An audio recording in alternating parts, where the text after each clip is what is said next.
बालीगुड़ार पूर्वतन विधायक तथा वरिष्ठ बीजेपी नेता करेन्द्र माझी भुवनेश्वर स्थित एक घरोई हस्पिटाल चिकित्साधीन अवस्था परलोक घटी। मृत्यु बेलू 52 वर्ष होता। परलोक राज्य बीजेपी पक्षर गभीर शोक व्यक्त करा जायछि। स्वर्गत माझी बीजेपी 2004 और 2009 मसीह विधायक भाव निर्वाचित होते। कुटिया कंध आदिवासी संप्रदायर से जड़े जनाशुना नेता थे। बीजेपी को तृणमूल स्तर संगठित करी मजबूत करिबारे तांको अवदान अविस्मरणीय होई रहिबो। से सबुबेले दुर्गम ग्रामांचलर विकास उपरे गुरुत्व देई आसुथिले। तांको त्याग और उत्सर्गीकृत मनोभाव कार्यकर्तांको पई उदाहरण सृष्टि करिबो। तांको वियोगरे राज्य तथा बीजेपी परिवार पई अपूरणीय क्षति होइछि बोली मान्यवर राज्य सभापति श्री मनमोहन सामल कहिसेंति।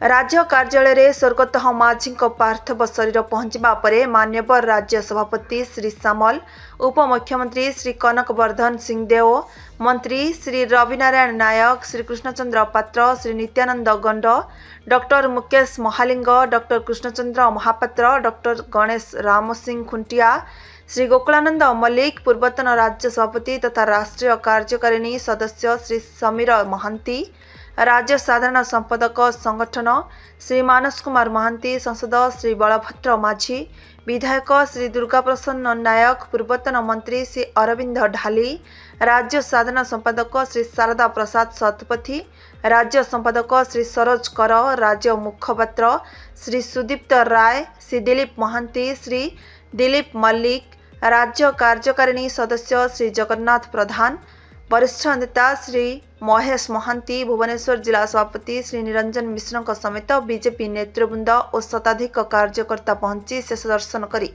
श्रद्धांजलि अर्पण करिसेंति। एही अवसर में स्वर्गत माझी अमर आत्मार सद्गति कामना कराजिबा सह एभली दुखद समय शोकसंतप्त परिवार वर्ग एवं बंधुजन को असीम धैर्य प्रदान करने पाई समस्त नेतृवृंद एवं कार्यकर्ता महाप्रभु श्री जगन्नाथ निकट रे प्रार्थना करिसेंति। Bureau report, now Odisha.